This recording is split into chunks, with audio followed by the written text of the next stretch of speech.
अगर आप हमारी मिनिस्ट्री में अपना आर्थिक योगदान देना चाहते हैं, जैसे कि दशमांश या भेंट, टाइथ और ऑफरिंग, तो आप इस क्यूआर कोड को स्कैन करके हमें अपनी पेमेंट कर सकते हैं।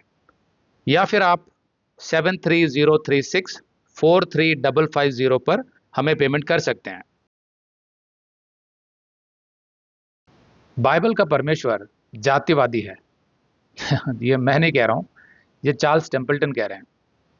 चार्ल्स टेम्पल्टन सीरीज के आज के हमारे एपिसोड का यही शीर्षक है, क्योंकि उनके हिसाब से बाइबल का जो परमेश्वर है, यहूदियों का यहोवा याहवे और मसीहियों का यीशु मसीह, ये परमेश्वर जातिवादी है। मतलब ये जाति प्रथा को बढ़ावा देता है, ऊंची जात नीची जात को मानता है, ऐसा चार्ल्स टेम्पल्टन कह रहे हैं। चार्ल्स टेम्पल्टन जो 20 साल तक अमेरिका में प्रचार करते थे, विदेशों में भी गए, बहुत फेमस प्रचारक थे।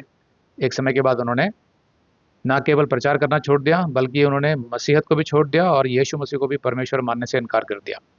तो उन्होंने जब ये किताब लिखी फेयरवेल टू गॉड, उसके जो हम अध्याय पढ़ रहे हैं उसमें से ये अध्याय है कि बाइबल में जातिवाद है। तो वो कहते हैं कि जब मैं छोटा था और संडे स्कूल जाता था, तो एक बार वहाँ की टीचर ने बाइबल उठाई और उसमें से यूहन्ना 3:16 पढ़ा और बोला कि ये सबसे ज़्यादा प्रिय आयत है बाइबल की और सबसे ज़्यादा चाहे जाने वाली आयत है, क्योंकि परमेश्वर ने जगत से ऐसा प्रेम रखा कि उसने अपना इकलौता पुत्र दे दिया, ताकि जो कोई उस पर विश्वास करे वह नाश ना हो परंतु अनंत जीवन पाए। तो टेम्पल्टन आगे लिखते हैं कि जब तक मैं प्रचार करता था, यानी 20 साल तक, तब तक मैं इस आयत को मानता था, लेकिन धीरे धीरे मुझे एहसास होने लगा कि इस आयत के आधार पर यह स्पष्ट है कि बाइबल का जो परमेश्वर है वो संसार का परमेश्वर नहीं है। वो सिर्फ एक छोटी सी जाति का परमेश्वर है, चाहे यहूदियों का हो चाहे वो मसीहियों का हो, लेकिन वो पूरे संसार का परमेश्वर नहीं है, ऐसा मुझे लगने लगा। आगे वो लिखते हैं, if God's love encompasses the whole world, and if everyone who does not believe in him will perish, then surely this question needs to be asked. When, after 2000 years, does God's plan kick in for the billion people he loves in China, or for the 840 million in India, or millions in Japan, Afghanistan, Siberia, Egypt, Burma, and on and on? वो कह रहे हैं कि भाई यीशु तो 2000 साल पहले आए थे, उन्होंने सुसमाचार भी सुनाया, तो यहूदियों के लिए एक प्लान था उस समय में, लेकिन जो करोड़ों लोग चाइना में रहते हैं, भारत में रहते हैं, जापान में रहते हैं, अफगानिस्तान में रहते हैं, साइबेरिया में रहते हैं, बर्मा में रहते हैं और विश्व के अलग अलग देशों में रहते हैं, इन सब के लिए क्या परमेश्वर ने कोई योजना बनाई अभी तक, जैसे यहूदियों के लिए बनाई?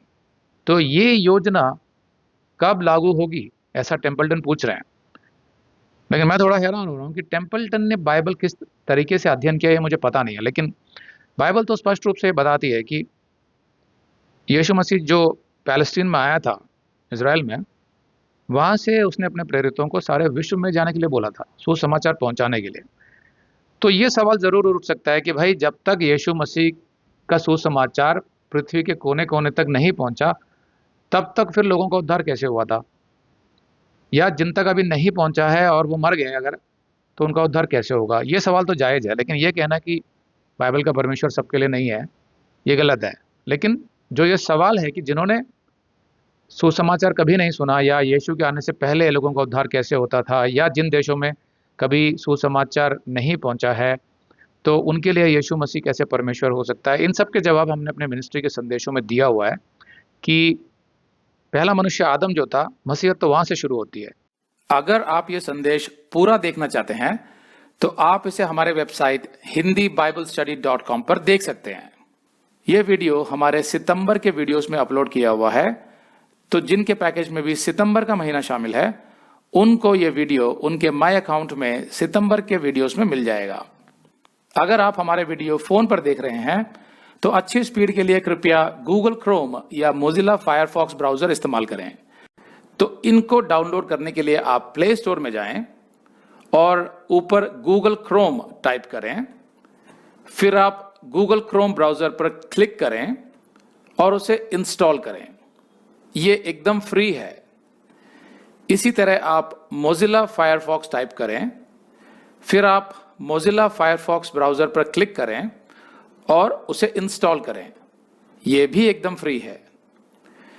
इसके बाद आप गूगल क्रोम ब्राउज़र को क्लिक करके उसे खोलें और उसमें hindibiblstudy.com टाइप करें, मतलब पूरा hindibiblstudy.com एक साथ बिना किसी गैप के। तब हमारा वेबसाइट गूगल क्रोम में खुल जाएगा और आपके वीडियोस अच्छे से चलेंगे। इसी तरह आप मोजिला फायरफॉक्स ब्राउज़र भी क्लिक कर सकते हैं और उसमें भी बिना गैप के hindibiblstudy.com टाइप कर सकते हैं। उसमें भी हमारे वीडियोस बिल्कुल आराम से चलेंगे।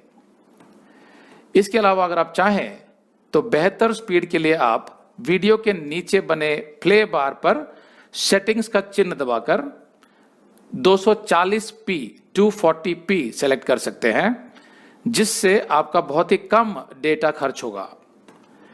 240 सेलेक्ट करने के बाद आप वीडियो के बाहर कहीं भी क्लिक कर दीजिए, फिर वीडियो को पीछे ले जाकर शुरू से देखिए।